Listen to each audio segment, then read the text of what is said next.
안녕하십니까. 오늘 국가 균형 발전을 위한 광역철도 구축 방향에 대해서 발표할 한국교통연구원의 김지혜입니다. 오늘 발표할 목차는 다음과 같습니다.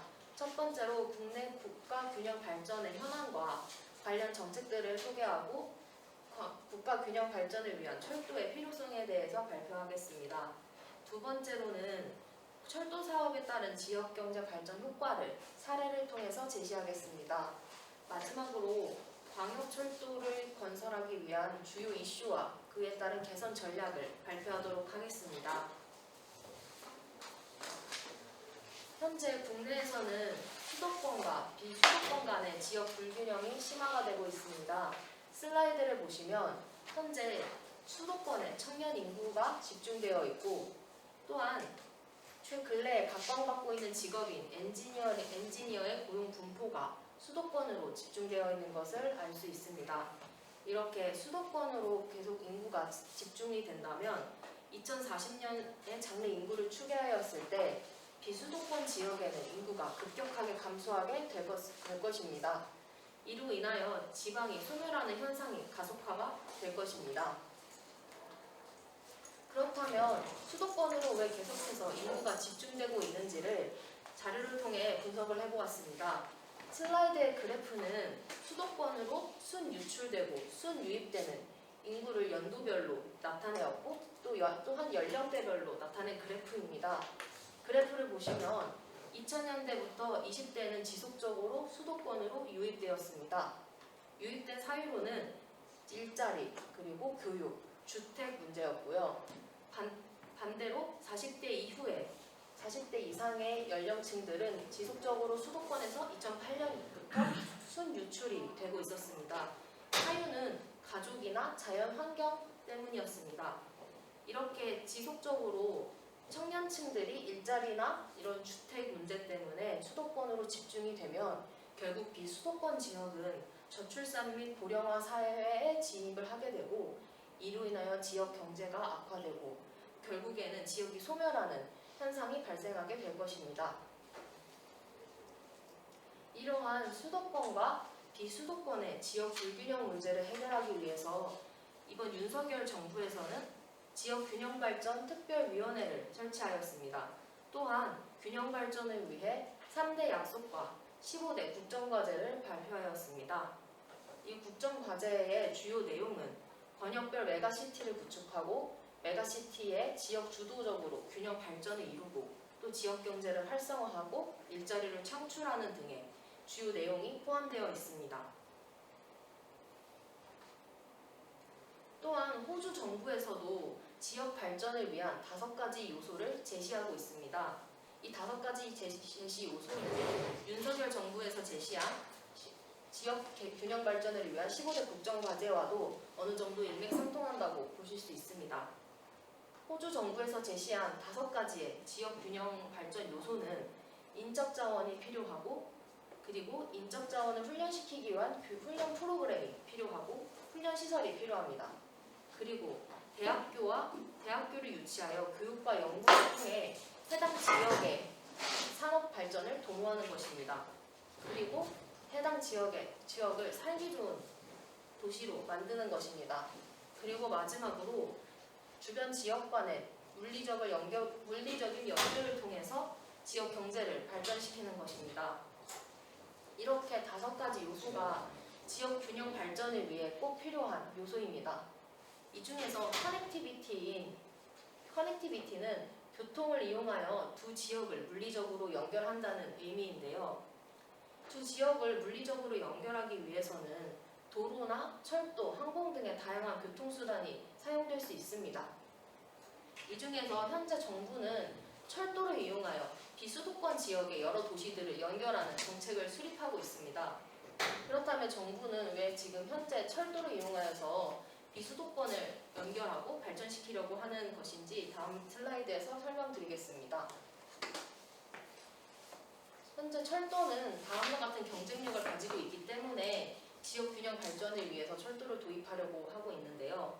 다음과 같이 거점성, 환경성, 정시성, 고속성 이렇게 크게 4가지의 철도의 경쟁력을 가지고 있습니다. 이 중에서 지역 균형 발전을 위해서 가장 중요한 철도의 경쟁력은 거점성입니다. 거점성이라는 것은 인적 및 물적 자원이 철도 역사로 집중되고 철도 역사 주변으로 여러 가지 주택이나 경제 시설들이 발전하고 그로 인하여 경제가 활성화되어서 결국에는 철도역이 해당 도시의 주요 거점이 되고 철도역을 중심으로 지역의 도시가 발전한다는 의미입니다. 이러한 의미에서 지역 발전을 위해서는 철도가 하나의 우수한 수단이라고 말할 수 있습니다.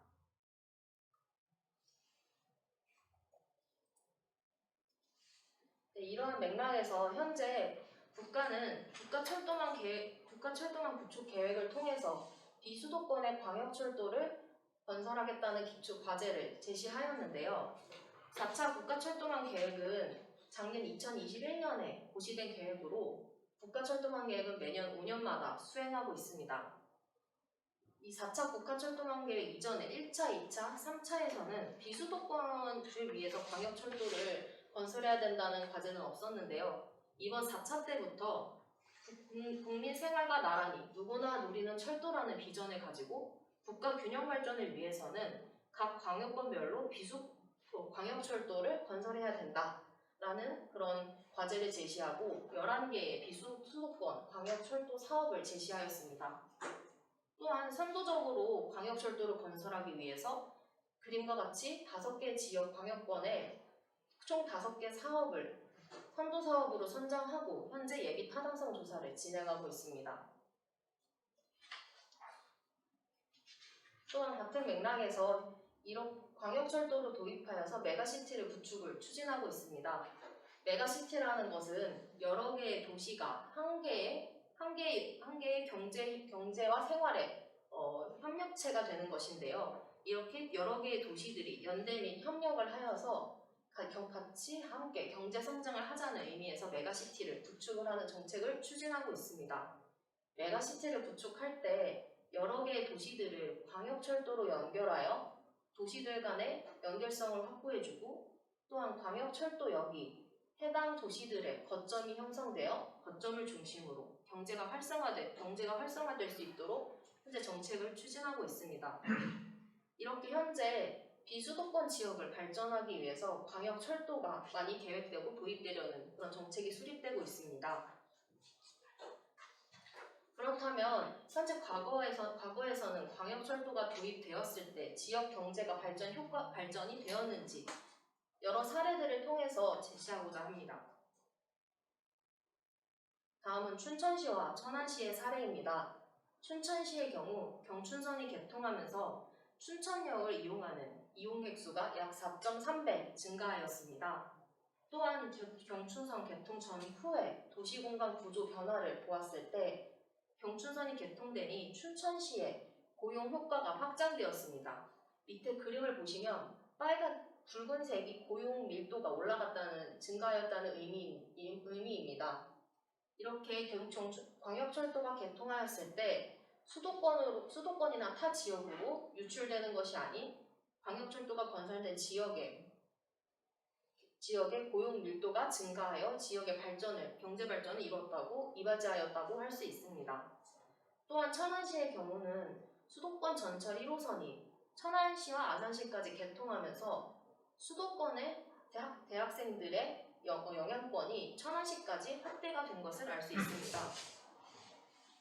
그래서 대학생들이 예전에는 수도권에 거주하는 대학생들이 수도권에 있는 대학교를 선호하였다면 이제는 광역철도가 개통됨에 따라 영향권이 확장되어 천안시까지 대학교를 통학하게 되는 그런 효과를 가지고 오고 이로 인해 학생들이 천안시에서 또 다른 경제활동을 일으키면서 광역철도가 또 천안시의 경제 성장에 이바지하였다고 할 수 있습니다. 다음은 동대구역 복합환승센터입니다. 동대구역 복합환승센터는 2016년 12월에 개소하였는데요. 복합환승센터가 개소됨에 따라서 주변의 공시지가가 상승하고 주변의 업무시설, 공동주택, 숙박시설 등의 그런 시설들이 건설되면서 점점 동대구역으로 공개구역의 하나의 대구의 거점으로 형성되는 현상이 발생하였습니다. 이렇게 철도 사업으로 철도역이 건설됨으로 인하여 철도역의 이용객이 증가하고 이로 인해서 거점이 형성되고 또 철도역으로 인하여 지가가 변화하고 고용이 확대되는 등의 여러 가지 효과를 볼 수 있었습니다. 이로 인하여 철도가 건설되었을 때 지역 경제가 발전하는 것을 사례를 통해서 확인할 수 있었습니다. 다음으로는 그렇다면 광역철도가 지역 균형 발전을 위해 도입이 되기 위해서 관련된 주요 이슈들과 그리고 이 이슈들을 해결하기 위한 개선 전략을 발표하도록 하겠습니다. 첫 번째로 철도 사업의 편익 항목을 추가 반영하는 것입니다. 현재 교통 SOC 사업 중에서 국고 지원이 300억 이상이고 총 사업비가 500억 이상인 사업의 경우는 예비 타당성 조사 제도를 수행받아야 합니다. 그렇기 때문에 비수도권 광역철도도 대부분 예비 타당성 조사를 거쳐야 하는데요. 이 예비 타당성 조사는 경제성 포션이 크기 때문에 비수도권 광역철도의 경우 저수요로 인해 경제성이 확보되기 어렵고 그로 인하여 비수도권 광역철도 건설에 어려움이 있습니다. 이러한 비수도권의 문제를 해결하기 위해서 비수도권과 수도권의 AHP 비중을 달리하여 비수도권 지역의 경우는 지역균형 발전을 30%에서 40%까지 늘리고 경제성은 30%에서 45%로 구성을 하였습니다. 그러나 여전히 경제성이 30%에서 45%나 구성을 하고 있기 때문에 여전히 경제성에 의해서 비수도권의 광역철도가 건설될지 말지를 결정하는데 경제성이 많이 영향을 받고 있습니다. 그렇다면 이런 경제성을 어떻게 하면 철도의 가치를 좀 더 예비 타당성 조사 제도에 부여하여 경제성을 확보할 수 있을지에 대한 방안으로 두 가지 편익 항목을 제안하고자 합니다. 첫 번째로는 철도 통행시간 정시성 편익입니다. 철도는 타 수단과 다르게 정시성이라는 고유의 가치를 가지고 있습니다. 정시성이라는 것은 계획된 시간 대비 얼마나 정확하게 도착하는지를 의미하는데요. 해외에서는 표와 포에서 보시는 것과 같이 시간 가치와 정시성 가치를 산정하여 두 가치의 비율을 연구를 하였습니다. 보시면 네덜란드 0.6에서부터 호주 1.3까지 다양한 값들을 갖고 있는데요.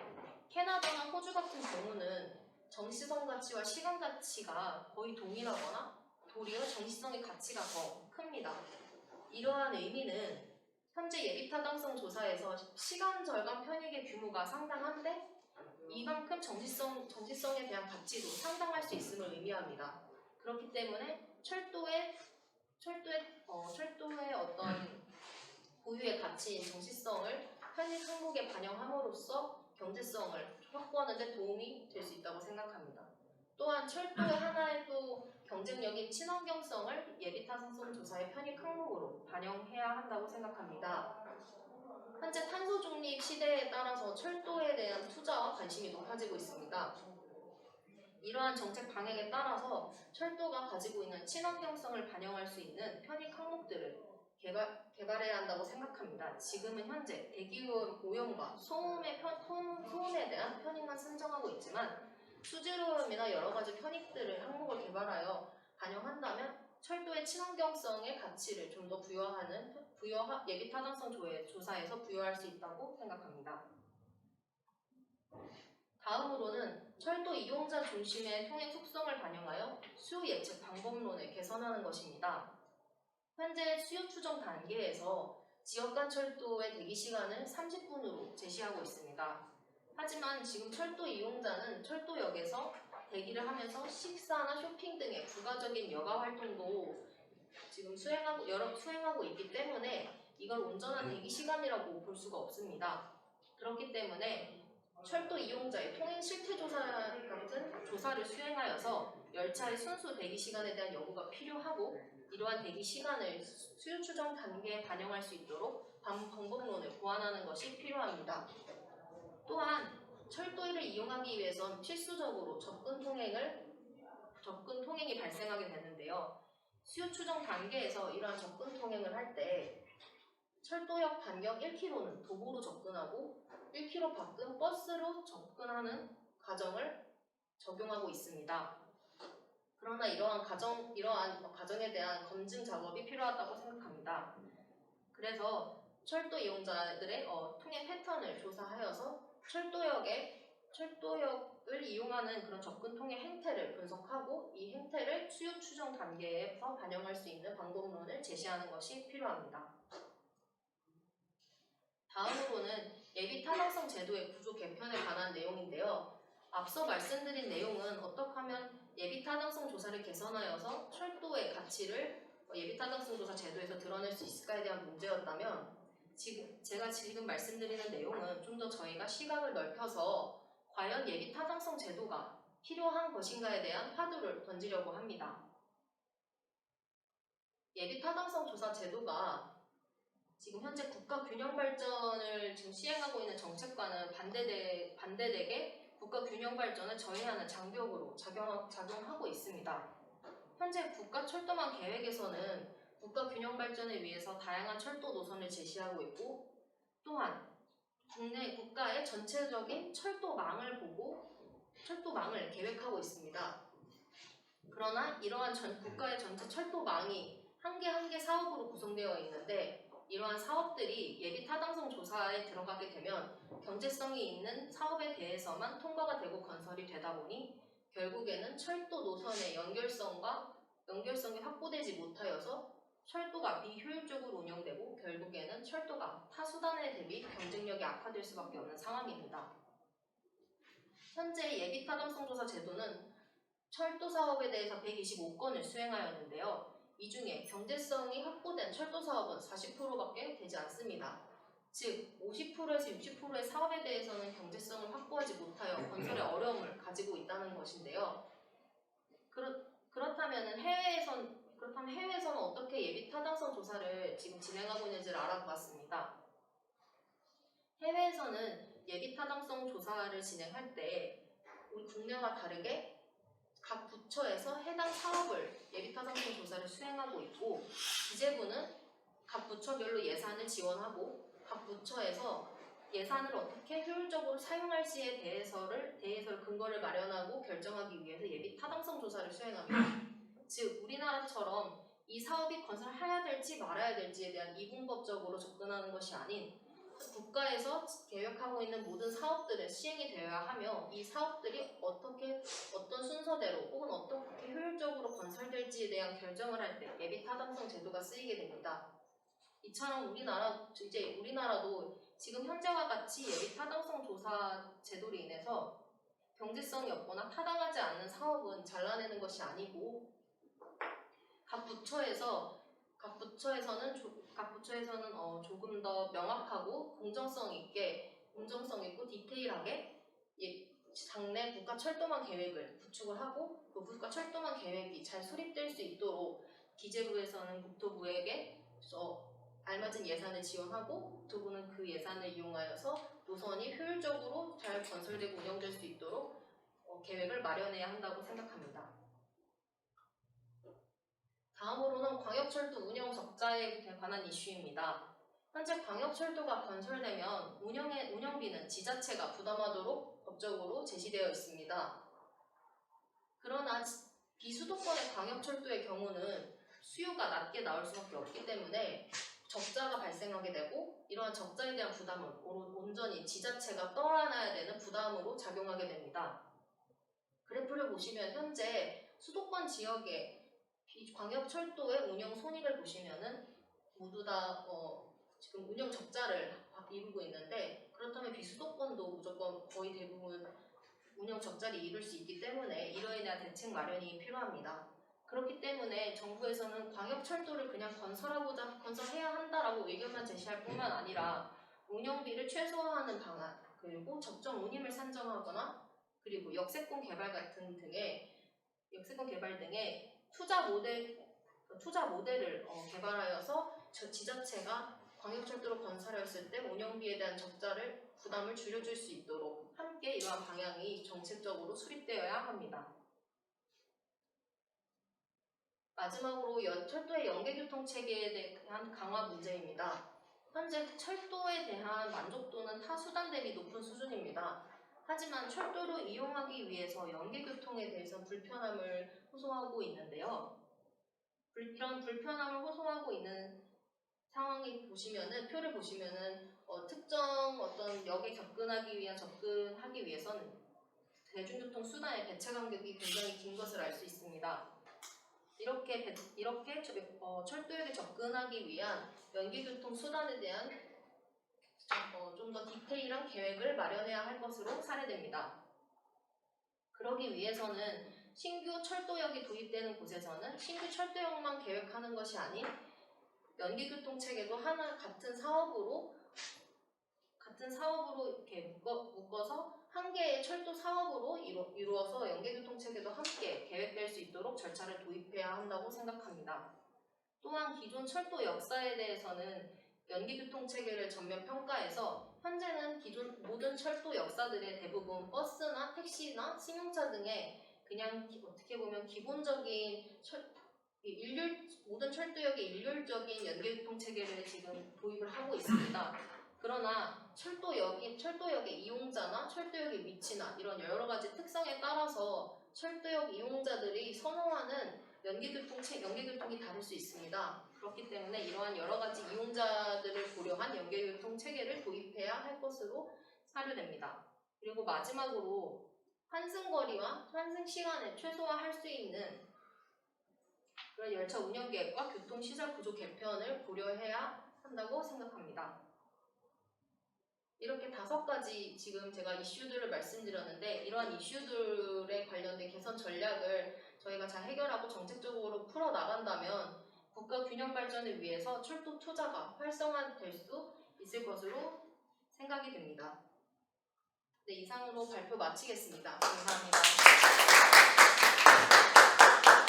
네, 먼저 제가 감사의 말씀 못 드렸는데 한국지역개발학회를 위해서 교통연구원에 후원해 주셔가지고 좋은 세션 만들어 주셔서 감사드리고요. 발표 잘 들었습니다. 모두 말씀드린 것처럼 새 정부의 지역개발 발전 정책의 핵심이 되는 그 방향철도 관련된 것에 대한 그 정책 방향을 여러 가지 우리 국악사님께서 잘 펴주셨고요. 바로 토론을 진행하겠습니다. 그 토론은 순서지에 나와 있는 순서대로 우리 먼저 그 국토균형 발전에 가장 선도적인 역할을 하고 있는 국토연구원의 김종학 연구원님께 먼저 해주시고, 두 번째 이제 아무래도 사업 시행자로서 국토철도공단에서 오랜 동안 철도 사업을 고민해왔던 김인양 소장님께서 토론해 주시고, 그다음에 민간에서 우리 스테라 컨설팅의 이재호 수석연구원께서 토론해 주는 이런 순서대로 저희가 진행을 하면 좋겠습니다. 다들 전문가시니까 제가 따로 뭐 토론 내용을 요약하거나 이렇게 하진 않겠습니다. 그리고 토론이 끝난 다음에는 이 세션을 기획하신 우리 한국교통연구원의 이호봉준장님께서 한번 말씀 좀 해주시면 공식적인 토론은 아니지만 그래도 좋은 그 토론회가 진행될 것 같습니다. 시간이 충분히 있으니까요. 편하게 한 10분 정도씩 말씀해 주시면 좋겠습니다. 자, 먼저 토론 진행하겠습니다. 네, 안녕하십니까. 국토연구원의 김주환입니다. 저희 연구원이 국토 균형 발전 관련된 연구를 많이 하고 있고, 제가 속한 본부에서는 교통 쪽을 하고 있어서 본 그 발표 내용 관련된 연구를 저도 본 경험이 있어서 그거에 기반해서 설명을 잘 말씀드리도록 하겠습니다. 그래서 사실은 저희 연구원에서는 국가 균형, 지역 균형 상당히 그 개념적인 차원에서 접근하기 때문에 국가 균형이 맞냐, 지역 균형이 맞냐에 대해서 많이 하고 있는데, 오늘 말씀해 주신 그 뒤에 균형 발전을 위한 철도 사업 추진 전략은 디테일하게 많이 말씀을 해 주신 것 같아요. 그 중에서 뭐 해외 사례에서도 뭐 BC 예타가 필요하다 안 하다 해서 일반적으로 예타가 필요하지 않다는 것은 저는 개인적으로는 아닌 것 같고요. 왜냐하면 전체 국가 예산은 한정적이기 때문에 예타 제도는 반드시 있어야지만 국가 예산의 효율적 집행이 가능하다고 생각합니다. 그다음에 그 예타 제도에서 그 여러 가지 사항이 있는데 신뢰성 평가하는 것 자체는 독일에서도 그렇고 열국에서도 그렇고 편익에 반영하려고 많이 노력을 하고 있는 걸로 알고 있습니다. 제가 그 피아크 세계도로분과위원회에 보면 그 CTV에서도 독일 연구기관인데 신뢰성에 대해서 반영을 하려고 많이 노력을 하고 있었는데 자기네들도 그 시가가치 절감 편입과의 상충 때문에 이걸 어떻게 반영해야 될지는 잘 모르겠다. 그런 얘기를 했는데 분명히 신뢰성의 평가를 반영할 경우에 VOT의 절감 편입과의 상충 문제는 어떻게든지 저희가 논리적으로 설명을 해야지 신뢰성에 대한 평가 방안이 담보될 수 있을 것 같다는 생각이 듭니다. 그래서 그 균형 발전의 평가 항목을 밀리는 것도 좋긴 하는데요. 저는 그 지역 낙후도에 대한 지수 자체가 한국 행정연구원에서 발표한 자료에 의하면 그 예전에 있는 그 공간 단위, 시군구 단위로 저희가 이제 하잖아요. 시군구 단위 하는데 뭐 철도는 아닐 수도 있겠지만 도로 같은 경우에 예를 들면은 고속도로 30분 이내 접근 지역이 군 단위에서 떨어진 데 하나도 없습니다. 다 됩니다. 그러니까 우리가 250개의 시군구 단위 공간 단위를 가지고 지역 낙후도 지수를 250개만 한정을 하고 있는데 실제적으로 홍천구 같은 데 보면 서울보다 좀 더 큰 면적이거든요. 그 큰 면적을 홍천, 군청 하나의 포인트로 했습니다. 그래서 우리가 지역 균형 발전을 지역 간, 지역 내의 균형 발전을 생각을 한다고 하면 저는 그 시군구 단위보다도 읍면동 단위까지 우리가 데이터를 구축을 해야지만 이 광역 철도나 어떤 지역, 어차피 철도나 고속도로라는 게 지금의 시군구청보다도 그 이외 지역을 많이 커버하는 경우가 있기 때문에 그 이하단의 읍면동 단위의 지표를 만들어야지만 좀 더 그 실제감 있는 낙후도 지수를 산정할 수 있을 것 같다는 생각이 들고요. 그리고 그 뭐 낙후도 지수나 뭐 접근성 지수 같은 것인데 저희가 예전에 그 최소 교통 서비스 지수라는 거를 연구를 한번 한 적이 있었는데 국가에서는 이제 교통약자기본법하고 비슷하게 되는데 최저 서비스 기준을 제시하기 상당히 어렵게 생각합니다. 최저가 과연 이게 적정한 것인가 아닌가, 그리고 모든 지역을 균질하게 하는 게 맞느냐에 대한 논의도 상당히 많이 있거든요. 하지만 그 지역 균형 발전에 대한 일률적인 포션을 두는 것보다 국가에서 해당 지역의 철도 접근성에 대한 적절한 지수를 단일지표값이 아닌 지역별 카테고리화해서 제시하는 것은 지금 필요하다고 생각됩니다. 그래서 그 기준이 사회적으로 받아진다면 우리가 구태여 뭐 BC 따질 게 아니라 이 지역은 지금 타 지역에 비해서 C라는 수준인데 A라는 수준으로 옮길 필요성이 있다는 당위성으로도 사업이 추진돼야 될 필요는 있을 것 같고요. 그리고 아까 이게 역설적인 얘기인데 수요가 안 나와서 적자인 걸 갖다가 지자체는 재정이 어렵고 다시 그거를 국가에서 보조해줘야 된다.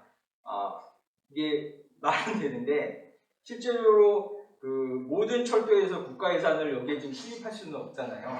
이게 복지 예산도 상당히 지금 많이 늘고 있는 상황에서 SOC에 대한 투자를 마냥 늘릴 수는 없기 때문에 저는 당초에 우리가 수요 분석에서 제시했던 수요에 도달하기 위해서는 라인도 중요하지만 아까 말씀하신 것처럼 환승 체계가 가장 중요한데 환승도 어차피 이 사업을 들어가려면 환승은 어차피 라인과 라인이 크로스돼야 되는 거고 이 크로스는 지상 또는 지하 아니면 인근 지역에 되는데 인근 지역에 되면 결국은 환승 거리는 길어질 수밖에 없습니다.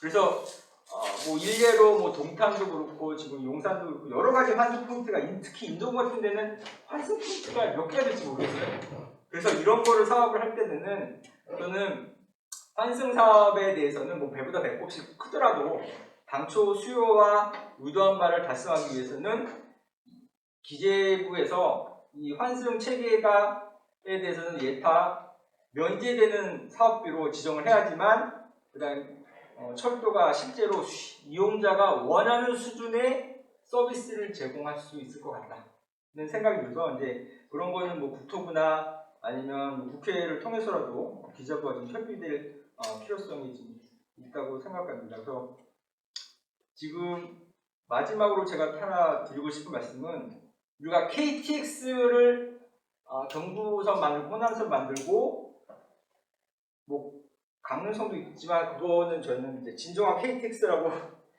보기는 좀 어려울 것 같고요. 그래서 우리가 각 그 지역 간 속도에 대한 개선 효과만큼 GDP가 상승한 그림이 저는 예전에 그린 적이 있거든요. 그래서 이제 우리가 300에서 점프할 수 있는 뭐 본부장 잘했으면 하이퍼루프를 바라는 겁니다. 지금 만들어지는 해머라든지 400에서 600으로 가는 케이스가 있으니까 우리가 지역 간의 속도 개선을 위한 철도 서비스의 노력 차원에서 그런 큰 대형 사업도 한번 이 차원에서 한번 저희가 국가적으로 검토할 필요는 있다고 생각됩니다. 네, 저는 이상으로 발표를 마치도록 하겠습니다. 네, 김 박사님 좋은 말씀 감사드립니다.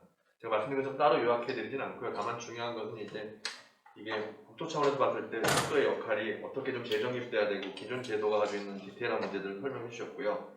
두 번째로 이제 실제 사업에서 현장에서 많은 것들을 좀 고민하고 계신 우리 국가철도공단의 그 김인환 차장님께서 좀 해주시겠습니다. 네, 국가철도공단의 김윤환 차장입니다. 저는 이제 이 국가철도망 구축 계획의 업무를 2006년부터 보고 있는데 상당히 여러 사항들이 좀 많이 있습니다. 그래서 제가 실무자 입장에서 보면서 여러 사항이라든지 뭔가 좀 개선했으면 좋겠다는 방향에서 말씀을 드리겠습니다.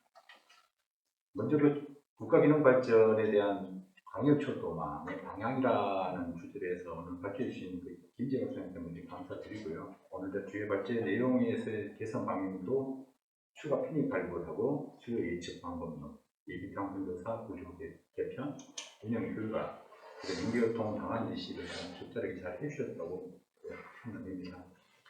현재 우리 광역철도 철도 전반적으로 봐야 되는데 오늘 기본 주제가 이제 광역철도망의 주제가 되니까 현재 광역철도에서의 그 짚어봐야 될 점을 좀 제대로 봐야 되지 않을까 싶습니다.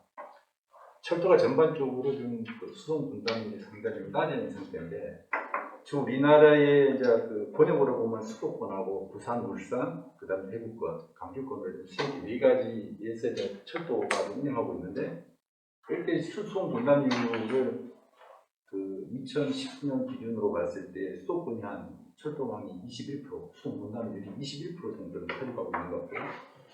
부산, 울산이 9.3%, 대구권이 7.8%, 강주권이 1.7%, 대전권이 한 2.6% 정도 수준밖에 안 가지고 있습니다. 그러면 이게 뭐냐?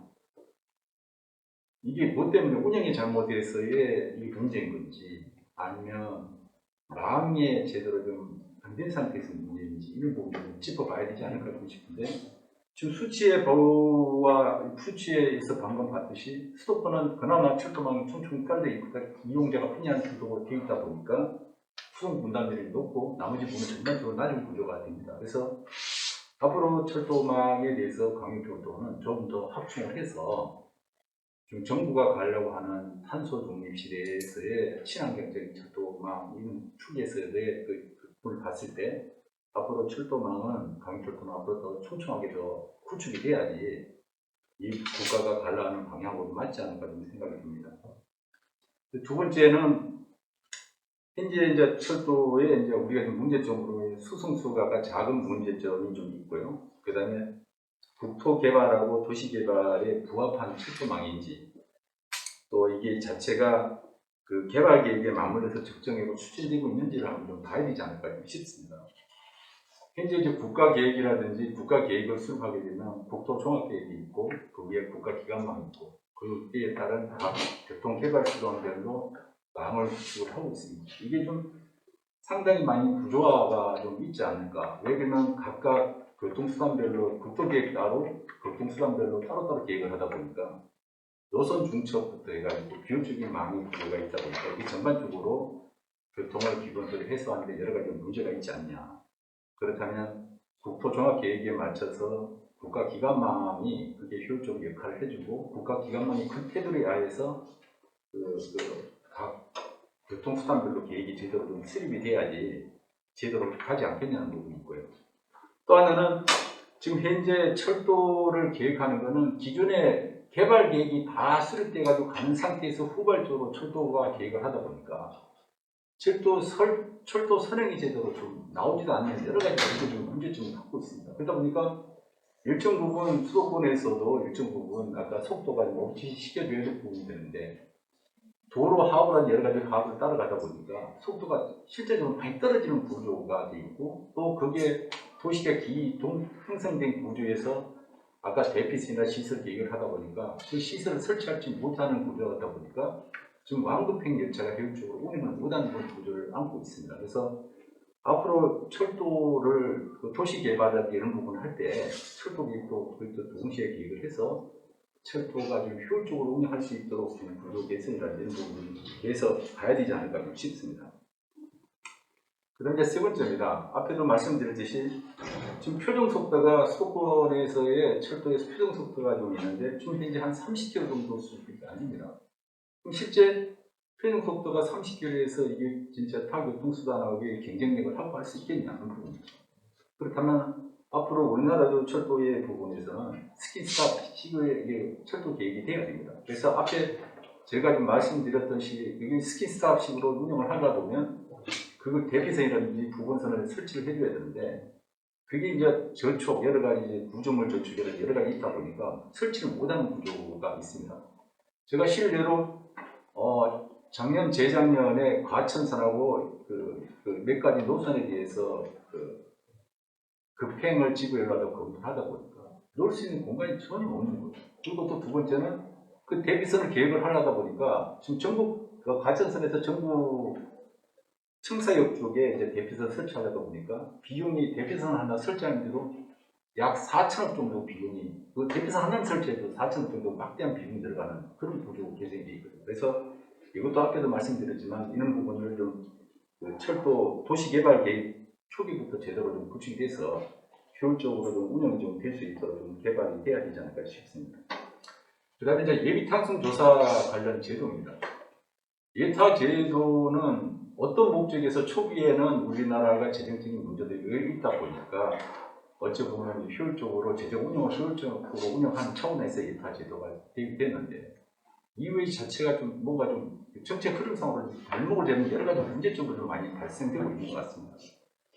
예타 제도가 도입된 이후로 철도망을 구축하고 있는데 실제적으로 1차 좀 철도망 같은 경우는 1차, 2차, 3차, 4차까지 망이 좀 나와 있는데 제가 5년 동안마다 그 철도망에 대한 부분을 분석하고 하는 결과 현재 계획 대비 20% 30%밖에 못 가는 구조가 되어 있거든요. 그렇다 보면 이게 뭐가 문제냐 있는 부분이 제일 문제 이제 예타 제도입니다. 철도가 실제적으로 예타 제도에서의 경제성 확보가 현실적으로 오다 보니까 PC가 1이 넘어가는 구조가 거의 없습니다. 없다 보니까 실제로 맨 기재부나 KD에서 구걸해서 철도망을 따라가는 그런 구조가 돼 있어서 상당적으로 좀 안타까움이 많지 않나 싶습니다. 그래서 앞으로 좀 철도가 이런 쪽으로 가려면 지금 아까 추가 패닉 발굴하고 일부 분들이 나와 있는데 저희들도 좀 공단에서도 2000년부터의 경제성이라든지 패닉 발굴하는 부분은 상당히 많이 했습니다. 했음에도 불구하고 패닉 자체를 해도 여러 가지 큰 효과가 나지는 않습니다. BC가 참 10% 올리면 그나마 패닉하는 개발하고 많이 올라가는 구조밖에 안 돼 있어서 이런 구조로 가서는 획기적으로 안 되겠다. 그렇다면 앞으로 국가 계획에 되어 있는 노선은 효율적으로 가고 그렇다면 예비탕성 조사, 국가 계획에 반영되어 있는 그 사업에 대해서는 국가가 초기 단계부터 체계적으로 검토를 해서 철도가 지금까지 4차원 같은 경우는 실제로 지방자치단체에서 요구해가지고 많이 들어가는 구조로 되어 있는데 그런 부분을 배제를 하고 국가 차원에서의 마음 구조를 제대로 들여다보고 그 계획이 타당하고 돼 있다고 보면 다른 사업에 대해서 경제성을 평가해서는 한계가 있기 때문에 예타 제도를 획기적으로 좀 바꿔서 가야 되지 않냐. 그렇다면 예타 면제 사업 같은 것도 적극적으로 좀 도입을 해야 되지 않을까 좀 생각이 들고요.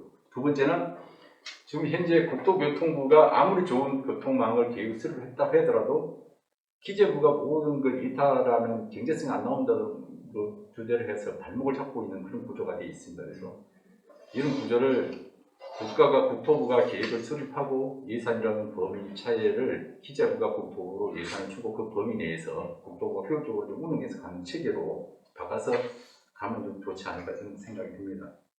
네, 이상입니다. 그리고 저희가 철도를 좀 건설하면서의 저희도 좀 공단도 여러 가지 문제점도 있었지만 저희가 이제 건설을 위한 건설이냐는 부분도 많이 듣고 여러 가지 있는데 제가 지금 최근에 좀 보면서 보다 보니까 철도망을 앞으로 가져야 될 부분은 첫 번째로 국민을 보고 봐야 되지 않겠냐. 이용자 편의점 차원에서 그걸 보고 효율적으로 좀 망을 구축해야 되겠다는 생각이 들고요.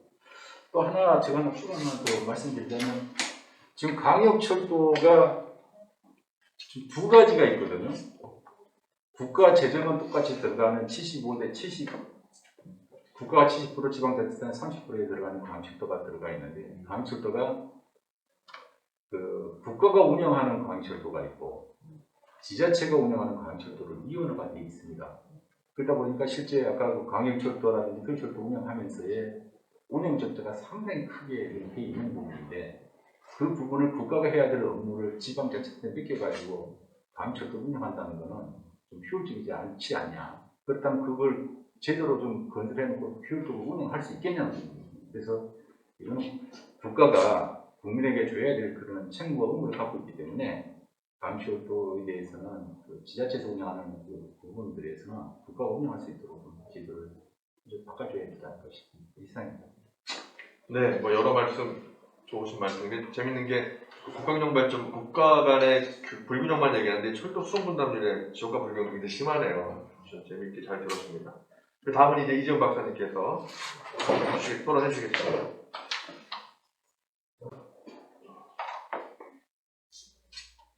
오늘 주제가 국가교통 발전을 위한 철도 역할인데요. 발표 자료는 광역철도로만 돼 있어요. 왜 광역철도 한정해서 얘기를 하는지 궁금해서.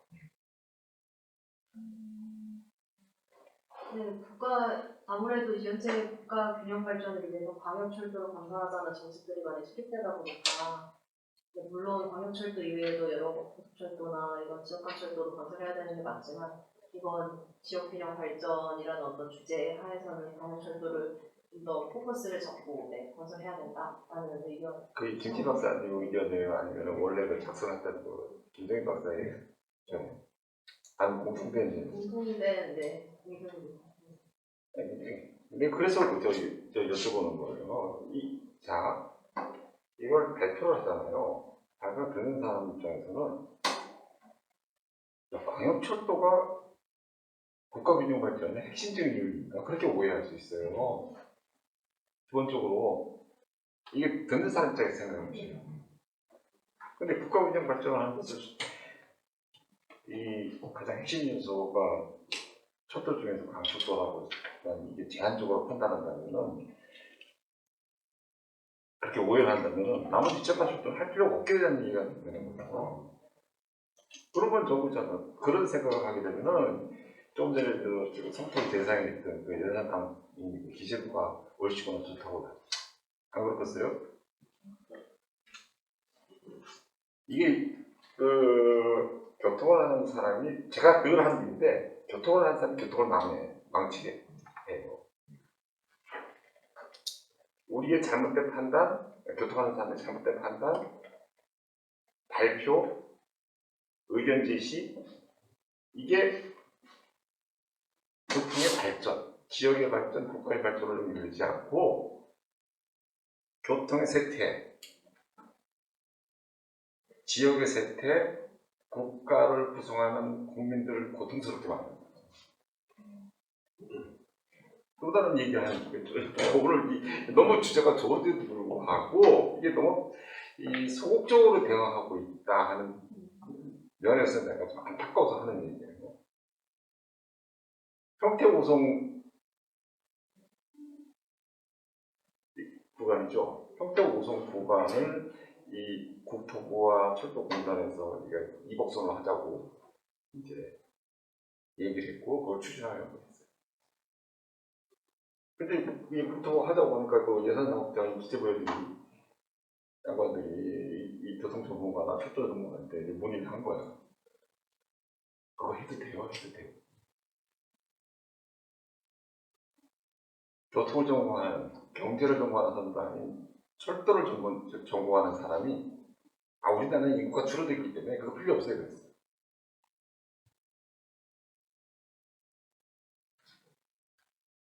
그 예산 그 당국자 입장에서는 야 이거 쓸데없는 돈 안 나가 이거 되네 그렇게 생각합니다. 근데 세계 어느 나라 보더라도 인구가 감소하고 있지만은 철도 수가 줄어드는 경우가 있냐? 이 증거가 한 번도 없어요. 우리보다 앞서 인구가 조금씩 줄어들기 시작한 일본에도 철도 수가 안 줄어들고 있어요.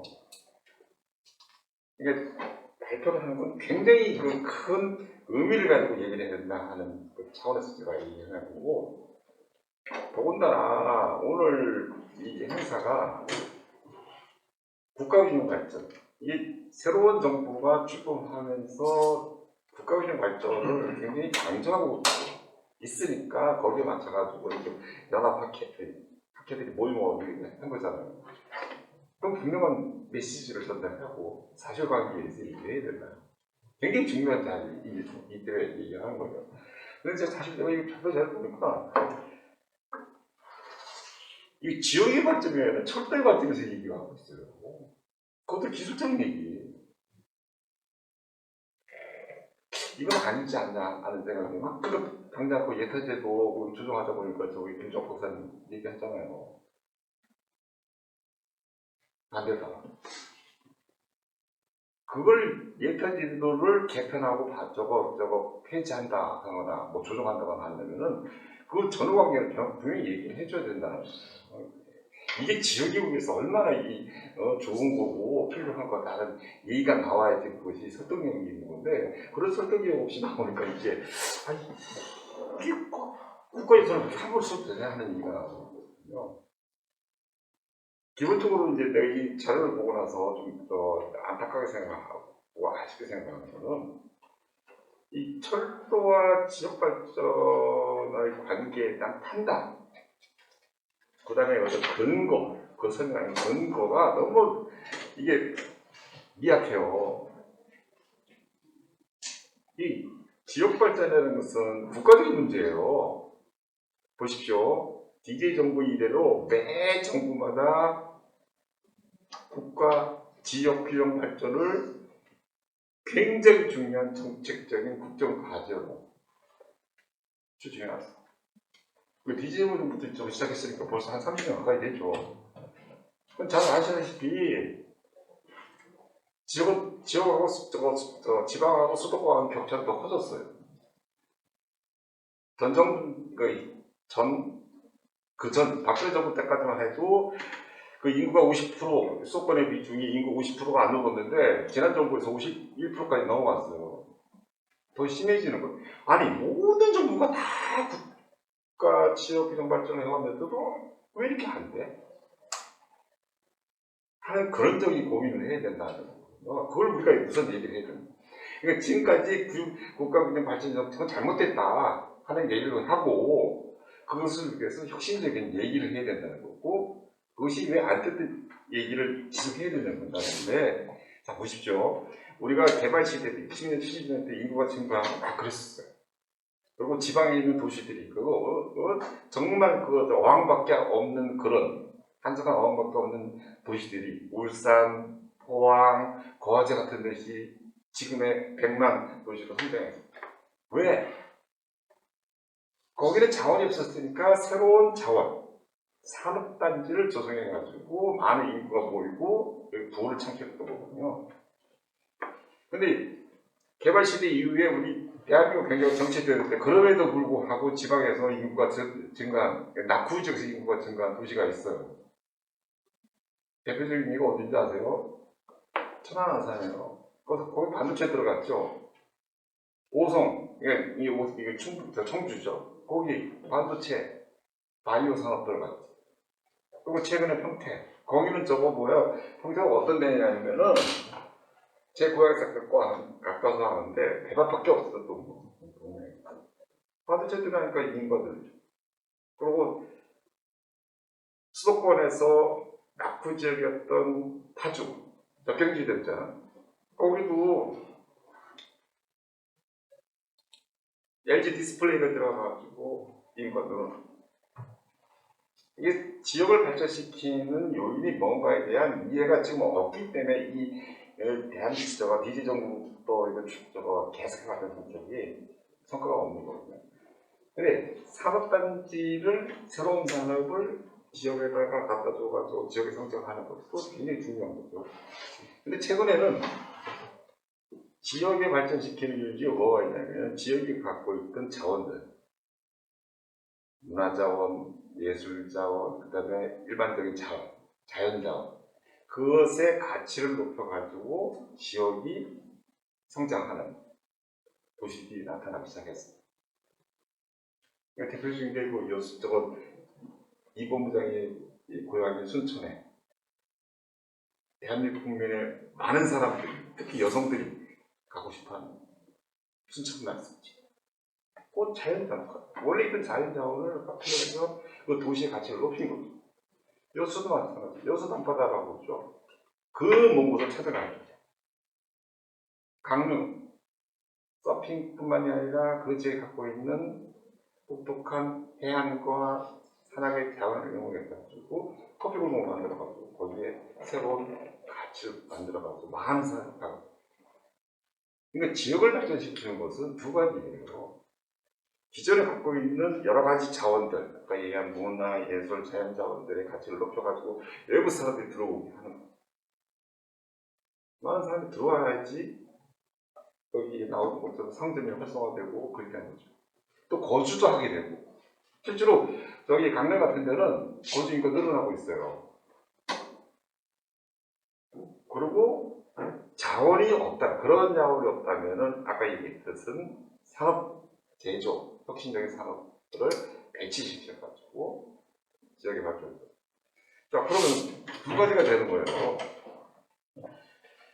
지방의 자연자원밖에 없는 도시가 자기들이 갖고 있는 자원의 가치를 높여가지고 발전을 시킨다. 많은 사람이 오잖아. 그럼 많은 사람이 이동하기 위해서 어떻게 돼요? 교통망이 필요한 거잖아요. 서울에서 거제까지, 서울에서 여수까지 전차 타고 가고 있어요. KTX로 오면 그거 타고 갈 거 아니에요. 그런 측면에서 지역 발전을 철도가 가지는 역할을 얘기해 줘야 된다는 거고, 그리고 도심에서의 평택이나 천안은 파주와 같은 그런 수도권에 가까운 지역에서의 대부분이 그렇게 되고 있고, 그런 혁신적인 첨단 산업 단지가 생긴단 말이에요. 그러면 인구가 늘을 거 아니에요. 집중도가 높아지지. 그러면 그 지역의 교통난을 해소하기 위해서 철도 역할을 어떻게 해야 될 것인가 하는 얘기를 해줘야 됩니다. 그것이 이 지역 발전과 연관시켜서 얘기를 해야 되는데 그런 부분이 없잖아요. 자꾸 예탄지들 폐지하자 그런 얘기를 그건 나중에 해도 된다는 얘기입니다. 그러니까 우선적으로 그것을 얘기해야지 정책 당국자들이, 특히 예산 당국자들이 이해를 할 수 있다는 거예요. 야, 정말 이게 대한민국에 지방이 소멸되고 있는데 이 소멸되는 걸 방지하기 위해서는 정말 필요하구나. 감동은 아니더라도 이해를 할 수 있는 구조를 만들어줘야 된다.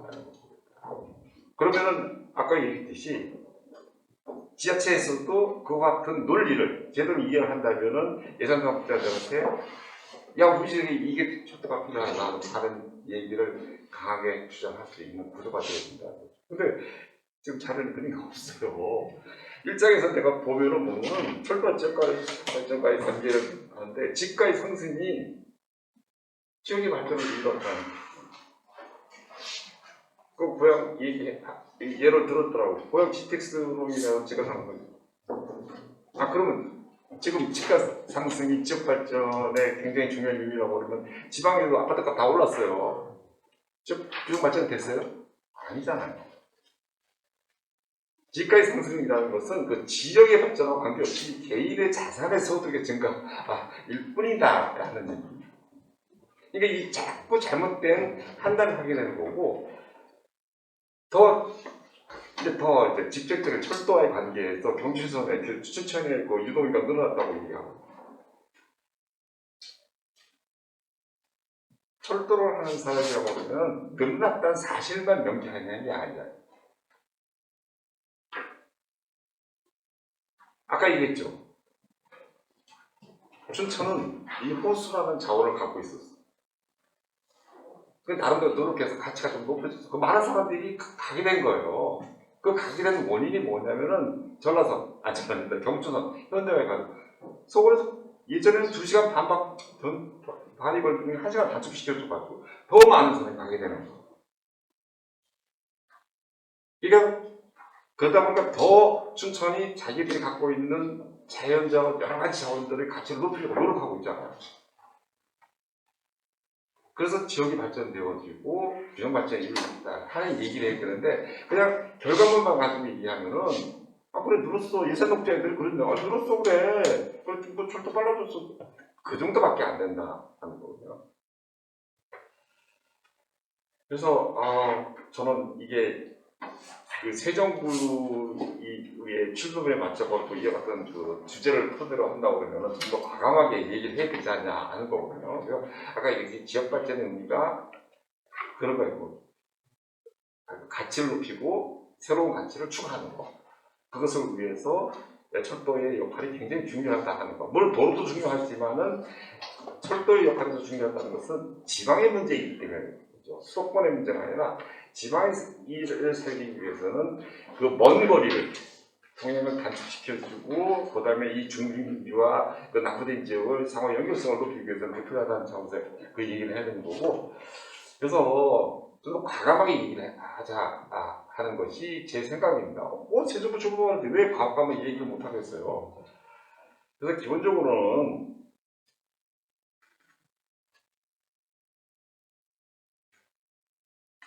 지역 발전과 관련해 가지고 지금 이거 간이예타 제도를 도입하자, 이거 폐지하자는 게 간이예타 제도를 도입하자 얘기하는 거예요. 제가 이걸 얘기하는 거는 이 법정 계획에 들어있는 사업을 대상으로 온 일반에 사업만을 대상으로 간이예타 제도를 도입하자는 건데 이 정보부처가 수립한 법정 계획은 이게 고시되기 전에 사업 내용하고 사업 예산을 기재부와 협의하게 돼 있어요. 걔들의 예산 당침에 따라서 재정 운영 계획에 맞춰가지고 하게 돼 있어요. 그래서 과거에 추세선에서 투자 수준을 봤을 때 너무나 많은 다 줄여버려요. 그럼 이미 예산 구조를 장래에 국가 재정 운영 방향하고 맞춰가지고 편성되어 있고 그 한도 내에서 SOC 예산 사업들을 확정해 준 거예요. 근데 이걸로 할 때마다 다시 이거를 예탈한다? 이건 아니죠. 그렇기 때문에 간이예탈 제도를 도입하자 하는 건데 예탈 무시하는 게 안 한다는 게 간이예탈 제도인데 이 간이예탈 제도는 이미 MB 정부 때 시행됐어요. 균형 발전을 위한 사업들을 선정해가지고 계획적인 판단을 해가지고 그래서 그런 얘기를 하자는 것을 좀 과감하게 좀 제안했었으면 좋겠고 그 다음에 투자 예산 확보와 관련해가지고 골머리서 할 게 아니고 교토 국세로 되어 있는데 지방에도 배분해 주자고 하세요. 지방 사람도 휘발유 다 소비하잖아 사용하고 그럼 지방에도 배정해달라는 얘기를 해주고 그 다음에 그 연계교통과 관련해가지고는 그 단순하게 철도의 이용 편의성 차원에서만 얘기하지 말고 좀 과감해 주실 필요가 있는데 자, 지방이 줄어들었어. 근데 최근에 지방에 버스터미널이 폐지되는 거나 운행버스가 이거 시외버스가 축소되고 있어요. 인구가 줄어드니까 당연히 수요가 줄죠. 그러면 인구가 줄어드는 도시의 대중교통은 매핑 쳐야 되나? 아니잖아요. 누가 책임져야 되죠. 그러면은 인구가 줄어드는 지역에도 철도역이 있으니까 이 철도역을 중심으로 해가지고 대중교통 체제를 만들어라 하는 얘기를 하시는 것이 더 낫다 하는 거고. 그것이 지역을 살린다. 그래서 철도역에다가 그 주변을 순회하는 자율주행 승합버스 같은 걸 운영시키면은 그게 하이브리드 대중교통 체계거든요. 그러면 철도도 살고 그 지역의 주민들도 대중교통 서비스를 지속적으로 확보할 수 있는 구조가 되어야 하는 얘기를 좀 하시면 좋지 않나 하는 겁니다. 제가 얘기가 너무 많습니다. 아닙니다. 뭐 시간이 많으니까 충분히 얘기해 주셨고요. 우리 유본부장님 이야기 좀 듣기 전에 우리 발표하신 김재 박사님 많은 얘기 들으셨을 텐데 어떤 생각을 하셨는지 좀 간단하게 얘기해 주시면 좋을 것 같아요.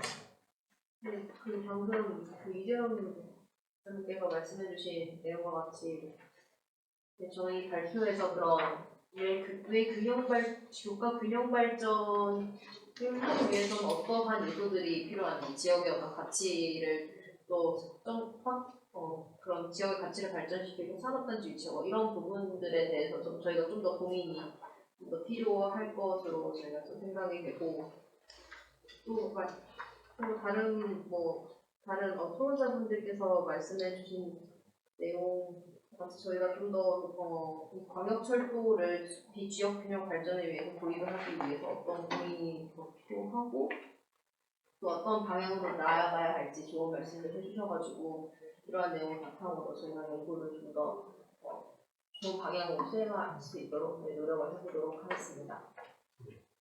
지금 그 김정환 박사님 말씀하신 것 같아요. 지역 균형 발전은 이게 다만 DJ 정부, 노무현 정부 그쪽에 원화였던 것 같고 MB 정부하고 박근혜 정부는 국가 균형 발전이라는 게 것 같아요. 그래서 지금 현 정부가 다시 지역 균형 발전이라는 말을 쓰거든요. 이게 상당히 별건 아닌 것 같지만 정부 장치들 봤을 때 되게 민감한 용어예요. 특히 지역균형발전위원회고 그때는 국가균형발전위원회였거든요.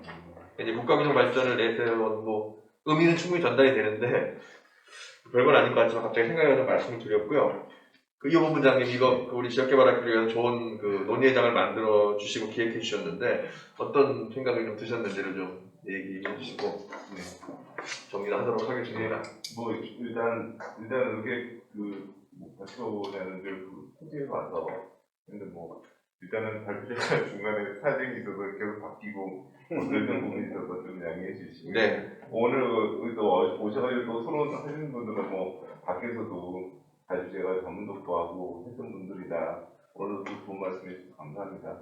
일단 제가 다 어르신 말씀 해주셨고 저는 이제 생각이 하는 부분은 이제 말씀하셨던 부분 중에 하나만 요즘에 이제 생각하고 있는데 이 부분에 대해서 이제 또 이제 제가 밖에 나가서 이 정도 안 해야 되고 국토관 난치해지지 않아야 되니까 구속에 한번 상의했던 내용이 있어요. 그가 어떤 부분이냐면 저도 생각이 드는 게 예타에 대한 부분이 우리가 계속 이렇게 가지고 가야 되냐라는 거죠. 어떤 생각이 드냐면 왜 국토관한테 그 이야기를 했냐면 공부해 보니까 국가초점망 구축 계획에는 어마무시한 계획을 수립을 하고 정부에서 정말 국토부가 우리나라 국가가 가야 될 철도 방향은 이거야 라고 해서 사업을 다 거기서 만들어 놨잖아요. 근데 만들어 놓고 정말로 멋진 계획이라고 수립을 해놓고 다 고시도 하고 했는데 이게 그거를 예타 넘어가서 하나씩 사업을 평가하다 보니까 멋진 그림이 결국에는 누더기 사업이 되더라는 거죠 이게. 그래서 내가 이걸 보면은 이건 그래도 사람들이 국가에서 생각할 때 이 마음은 정말 좋아요. 이렇게 다 가야 돼요. 라고 생각을 했는데 이 부분을 다 고민을 담았는데 왜 칼자루가 저쪽에 넘어가가지고 다 이제 잘리는 부분도 있어서 교회는 마음을 계획을 수립할 필요도 없을 것 같다. 이렇게 되면 좋은 그림을 만들어 놨는데 왜 그렇게 누더기 만들어 놨느냐 라는 부분에 아쉬운 부분이 있어서 일단은 방법은 모르겠으나 일단은 국가철도망 구축계획 들어가 있는 사업은 가는 거다. 다만 사업의 우선순위는 조정이 될 수 있는 부분이다. 라는 부분에 대해서 이제 그런 얘기를 좀 앞으로는 좀 하고 싶다. 라고 이제 국토관에 했더니 국토부 당장 이게 그건 정말 국토부가 재밌는 얘기가 다 좋은데요.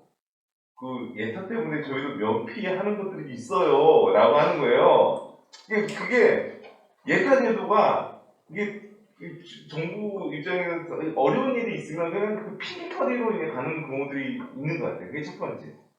그래서 말씀은 좋은데 가끔씩 보면은 이상한 사업도 거기 안에 들어가잖아요. 그 얘기를 하시더라고요. 근데 그 말을 곰곰이 생각해 보니까 이제 마음 계획할 때 또 이제 정치적인 부분도 있고 하니까 그래서 이제 넣어놓고 이제 예타를 통해가지고 뭔가 정리하는 그런 부분들이 있어서 그런 얘기를 하는가 보다 라는 부분이 하나 있었고 그리고 두 번째 부분이 그건 잘하면 되니까 두 번째 부분은 아까 이제 이재용 목사님, 이재용 단장님께서 좋은 말씀 해주신 부분인데 딱 예산 달라.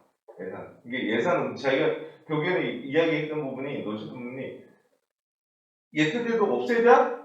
라고 하게 되면 기재부가 그거 없애 라고 해가지고 그냥 돈 주세요 라고 하게 되면 기재부 우리 돈 없어 그러면 사업을 할 수가 없잖아요. 그러니까 아까 말씀하셨던 것처럼 그렇게 마음을 해서 뭔가 예산이 딱 수립이 되면 그 예산을 그냥 기재부는 그 주무부처 국토부한테 줘서 국토부가 이 사업을 할 수 있도록 뭐 이제 그런 자율권을 부여를 해주는 부분이 있어야 될 것 같다. 그런 부분에 대한 것에 공감이 섰고, 근데 이제 여기에 대해서는 어떻게 이제 기재부랑 이렇게 이야기를 해서 가야 되느냐라고 하는 부분에 대해서는 좀 이제 고민을 많이 해야 될 것 같다는 생각이 들어서 일단 그 당장은 어려울 수 있는 부분이 있을 것 같아요. 학계 쪽에서도 예타를 존속을 하자라는 분도 되게 많으시고, 그래서 이제 그게 좀 어려운 부분이 있지만 그래도 뭐 시장에서는 뭐 그렇게 좀 하면 좋지 않을까라는 생각이 일단은 들어서 그 부분에 대해서는 저도 이제 고민을 하고 하여튼 여기 또 그 빅마우스 이제 분들이 있기 때문에 뭐 그런 부분에 같이 좀 한 목소리 내면 어떨까라는 생각이 들었습니다. 일단은 뭐 좋은 말씀해 주셔서 감사하고요. 저는 여기서 네. 말씀 마치도록 하겠습니다. 예, 뭐 이제 다들 말씀을 하셔서 그 지역균형 발전, 특히 지역균형 발전이라는 게 결국 이제 수도권과 미수도권 간의 어떤 그 격차 해소잖아요. 그런데 그 철도가 사실은 그 말씀하신 것처럼 지역 간 교통 서비스에서는 독보적인 경쟁력과 우월성을 가지고 있기 때문에 지역균형 발전을 선도하는 굉장히 중요한 국가 정책 사업으로 저는 개인적으로 생각을 합니다. 그리고 지금 말씀하신 뭐 예산과 제도의 문제를 어떻게 우리가 해결을 해야 될 건가의 문제인데 사실은 철도 투자에 대한 당위성을 교통하시는 분들이 저는 지역계획을 하는 사람 입장에서 보면 교통하시는 분들이 너무 그 되게 마이크로하고 지역적인 얘기만 되게 많이 하세요. 기술적인 얘기만. 그러니까 정책 당국장들이 필요한 걸 알지만 그것을 당위성을 만드는 과정에서 의사결정에서 상당히 크게 영향을 못 미치는 것 같아요. 그래서 지금 신정부가 출범하면서 지역균형 발전이 이제는 정부의 이념이나 철학과 상관없이 중요한 국정운영의 기조가 됐거든요. 국정운영의 성공이라는 것은 결국 지역균형 발전의 문제를 풀어주지 않으면 안 되기 때문에 이 과정에서 철도의 역할, 철도가 가질 수 있는 경쟁력을 가지고 좀 더 선도적으로 하려면 이걸 학회처럼 이렇게 교통하시는 분, 지역계획 하시는 분들 좀 만나서 많이 얘기하면서 어느 관점에서 바라볼 것인가를 좀 정립하면서 좀 지혜를 모으면 좋은 의견을 내실 수 있을 것 같고요. 좀 더 이런 기회가 좀 많았으면 좋겠다는 좀 말씀을 드립니다. 다시 마치기 전에 이런 기회를 마련해 주셔서 감사드리고요. 우리 발표하신 김 박사님, 토론에서 참여하신 우리 세 분의 전문가분들 다 고생하셨습니다. 자, 이것으로 이번 세션을 마치도록 하겠습니다.